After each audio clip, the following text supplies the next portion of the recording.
G'day Pickleball family. First thing to know, as shared on duper.com, Minor League Pickleball and the Dink announce joint venture, launch the Dink Minor Leagues. Minor League Pickleball, MILP, and the Dink, Pickleball's leading media platform, announced the Dink Minor Leagues, a new joint venture designed to grow local competitive opportunities for amateur players.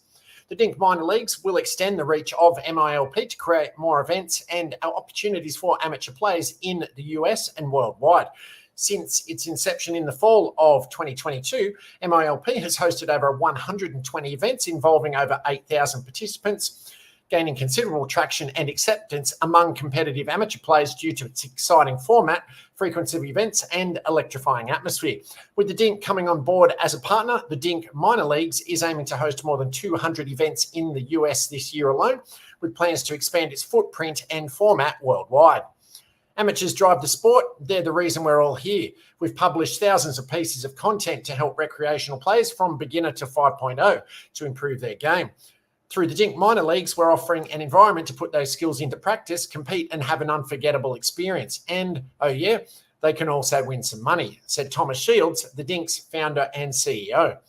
Minor League Pickleball, a subsidiary of DUPA, Dynamic Universal Pickleball Rating, is an innovative team competition where teams of 4 players, 2 women and 2 men, compete against each other in a novel and engaging format with twists on traditional matchups and scoring for games, matches, and tiebreakers.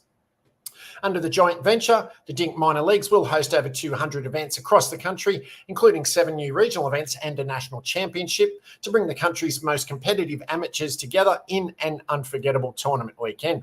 We're excited to partner with the Dink, the premier media and news source in pickleball, to grow Minor League Pickleball into the largest amateur pickleball league worldwide by providing more and better playing opportunities and a unique play like the pros experience, said Tito Machado, DUPA CEO. Combining the power of the Dink's media platform with MILP's exciting format and engaged community offers new ways to spotlight the game, the players, and the venues, and further develop the most exciting amateur league the world has seen. The Dink Minor League's key events are as follows: Northeast Regional, July 20th in Malvern, Pennsylvania.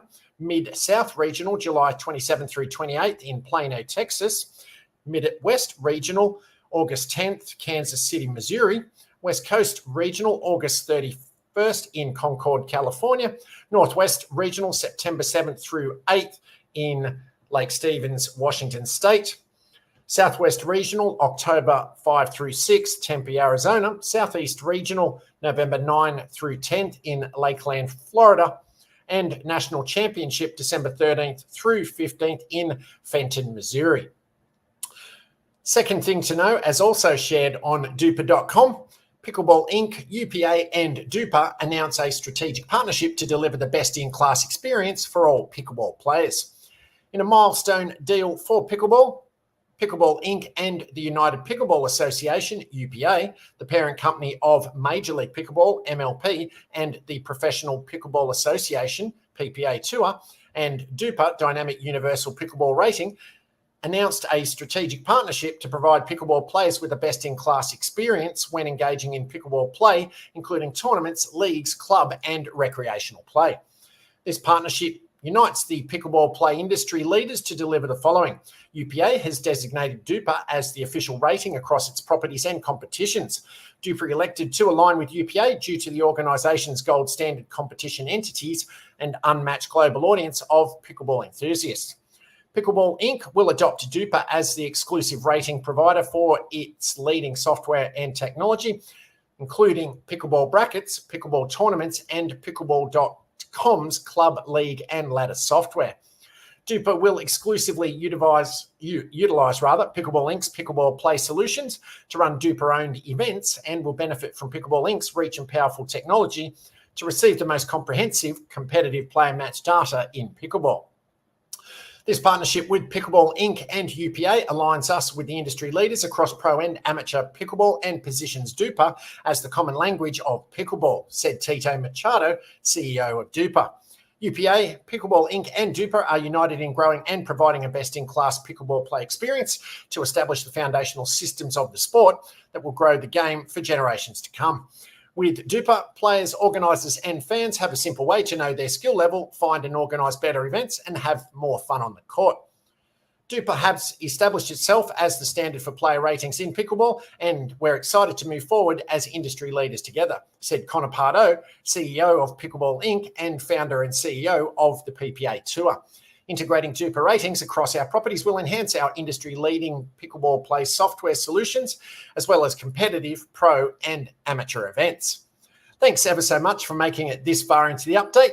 Please be sure to hit subscribe and like, comment and rate on the platform you're watching or listening to it on, so this and future episodes can be found by and shared with other fellow pickleballers.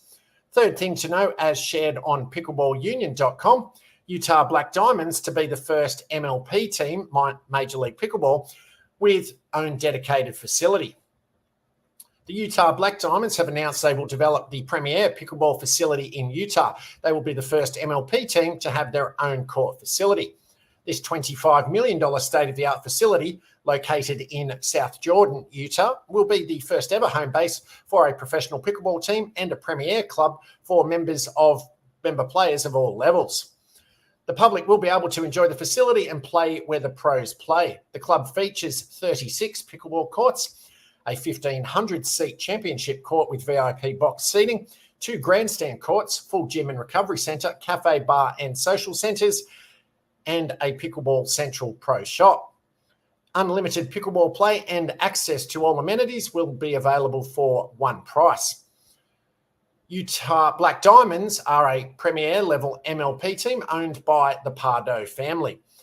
Their 2023 roster comprised Annalee Waters, Irina Terashenko, Thomas Wilson and AJ Kohler. This season, they selected Tyson McGuffin, Callie Smith, Tyler Loong and Alex Truong. However, the Diamonds traded away Tyson McGuffin to the Orlando Squeeze in exchange for Jay DeVilliers and $50,000 less than a week after the 2024 MLP draft. Fourth thing to know, as shared on pickleball.com, wrapping up PPA Houston Open, as shared by author Jim Kloss.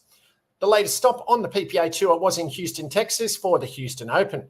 Noticeably absent was Annalee Waters, ALW, which meant the women's events were wide open, as well as the mixed doubles. The tournament saw some nice runs by lower seeds, as well as some expected performances from veteran players. Number 1, men's doubles. Ben and Colin Johns, seeded 1 as usual, had little trouble capturing gold in this event. They did not lose a game en route to a fairly easy gold. Number 3 seed Federico Staksrud and Pablo Tellez got the silver. They played well up until the gold medal match, but unfortunately didn't provide much of a challenge to the Johns brothers this time. A couple of young players with potential showed their talent in this event, seeded 13. Veteran Rafa Hewitt teamed with Will Howes to make the quarters, beating 2 seed James Ignatowicz and Matt Wright along the way. Seeded 18, Jaume Martinez-Vic, JMV, and CJ Klinger also made the quarters. Howes and Klinger were both drafted premier in MLP, and this event showed their draft status was justified. Martinez-Vic demonstrated he's capable of making a run with a variety of partners. Excellent progress for a player previously seen as a single specialist. Men's singles, the big story here was the victory of number 10 seed Kwong Duong over Ben Johns in the quarters, 11-5, 11-9. Ben had been on a run, winning several golds in a row in singles, but Kwong stopped that run and again showed the depth of the draw in men's singles. The loss of Ben opened the door to number 2 seed Federico Staksrud taking the gold over Duong. Staksrud had been steadily making final after final, and his persistence paid off in this event.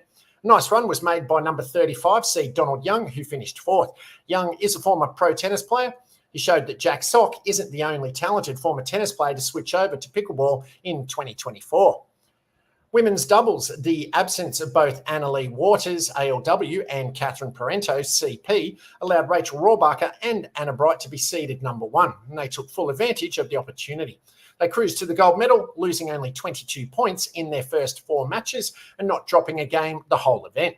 A nice run was made by the fairly new pairing of Leah Jansen and Tina Pisnik. Seeded 8, Jansen and Pisnik won the bronze, beating top pair Megan Dizon and Etta right along the way. If Jansen and Pisnik can stay together, they have the potential to be medal contenders every tournament. Women's singles, once again, the absence of ALW and CP created a wide-open event. Leah Jansen, often the bridesmaid, never the bride, took full advantage of the weaker draw to take the gold medal as the number 2 seed. Jansen had been so close so often, but this time she took no prisoners, winning the final 11-3, 11-2 over surprise finalist Samantha Parker. Parker, seeded 19, acquitted herself remarkably well. She defeated number 1 seed Mary Brasher along the way to a well-earned silver. Mixed doubles, the number 1 seed this week was Anna Bright and James Ignatowicz. However, they withdrew due to Ignatowicz having lingering pain in his shoulder from an earlier injury. It appears James may have come back a week or two too early. We can all hope the withdrawal isn't serious and that he can come back 100%. With the number 1 seed out, the tournament was controlled by number 2 seed Etta Wright and Ben Johns. The fact that Ben chose Wright as his partner this week speaks volumes about Wright's skills at doubles. They lost only 1 game on their way to the gold. In the final, they defeated 11th seed Tina Pisnik and Deckel Bar. This was another fine performance by the Pisnik Bar team, as well as Pisnik's second medal of the tournament. It's well past time to recognise Pisnik as a top 10 talent on the women's side. Indeed, she's verging on top 5 status. Another close but no cigar performance was put on by 8th seed Rachel Rohrbacher and Federico Staksrud. They lost to bronze medalists Jessie Irvine and Pablo Tellez 12-10 in the quarters. This is about the 4th straight close effort by Rohrbacher Staksrud. They continue to lose close 3-game matches. It's only a matter of time before this pair breaks through. Next up on the PPA Tour is the LA Open beginning April 17, to be followed by the Red Rock Open in St. George, Utah on April 24. Paddles up.